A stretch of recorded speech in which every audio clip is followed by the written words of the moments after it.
അടുത്തിടെ പാർലമെന്റിൽ പാസാക്കിയ ട്രാൻസ്ജെൻഡർ പേഴ്സൺസ് ഭേദഗതി ബിൽ 2026 വലിയ ചർച്ചകൾക്കും ആശങ്കകൾക്കും വഴിതെളിച്ചിരിക്കുകയാണ്. ഇത് കേവലം ഒരു വിഭാഗത്തിൻ്റെ മാത്രം പ്രശ്നമാണെന്ന് കരുതി നമുക്ക് തള്ളിക്കളയാനാവില്ല.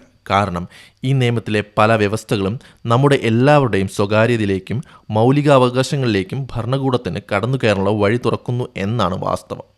എന്താണ് ഈ ബില്ലിലെ അപകട സാധ്യതകൾ? ബ്രിട്ടീഷ് കാലത്തെ ക്രൂരമായ നിയമങ്ങളെ ഓർമ്മിപ്പിക്കുന്ന രീതിയിലാണ് ഈ ബില്ല് വിഭാവനം ചെയ്തിരിക്കുന്നത്. 1871 ക്രിമിനൽ ട്രൈബ്സ് ആക്ട് വഴി ട്രാൻസ് സമൂഹത്തെ വേട്ടയാടിയ അതേ മനോഭാവം ഇതിലും കാണാം. യൂനുക് എന്ന വാക്കിൻ്റെ പ്രയോഗം മുതൽ ട്രാൻസ് വ്യക്തിത്വത്തെ ക്രിമിനൽ കണ്ണുകളിലൂടെ കാണുന്ന രീതി വരെ ഇതിലുണ്ട്. 1952 ഇന്ത്യ ഉപേക്ഷിച്ച ആ പഴയ കൊളോണിയൽ ചിന്താഗതിയെ വീണ്ടും തിരികെ കൊണ്ടുവരാനുള്ള ശ്രമമാണിതെന്ന് നിയമവിദഗ്ധർ ചൂണ്ടിക്കാട്ടുന്നു. ഈ ബില്ലിലെ ഏറ്റവും ഭയാനകമായ വശം പോലീസിന് നൽകുന്ന അമിതാധികാരമാണ്.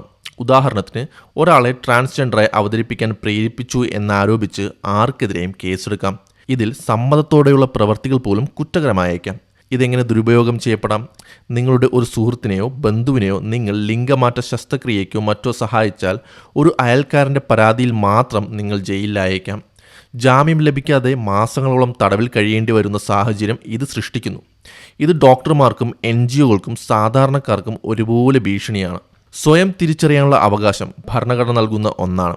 എന്നാൽ ഈ ബില്ല് പറയുന്നത് നിങ്ങൾ ആരാണെന്ന് സർക്കാർ നിശ്ചയിക്കുന്ന ഒരു മെഡിക്കൽ ബോർഡാണ് തീരുമാനിക്കുന്നതെന്നാണ്. ശാരീരിക പരിശോധനകൾക്ക് വിധേയമായി സർട്ടിഫിക്കറ്റ് വാങ്ങേണ്ടി വരുന്നത് അന്തസ്സോടെ ജീവിക്കാനുള്ള അവകാശത്തിന്മേലുള്ള കടന്നുകയറ്റമാണ്. മാത്രമല്ല, ലിംഗമാറ്റ ശസ്ത്രക്രിയകൾ നടത്തുന്ന ഡോക്ടർമാർ അത് നിർബന്ധമായും ജില്ലാ മജിസ്ട്രേറ്റിനെ അറിയിക്കണം. ഇത് പൗരൻ്റെ മെഡിക്കൽ സ്വകാര്യതയെ പൂർണ്ണമായും ഇല്ലാതാക്കുന്നു.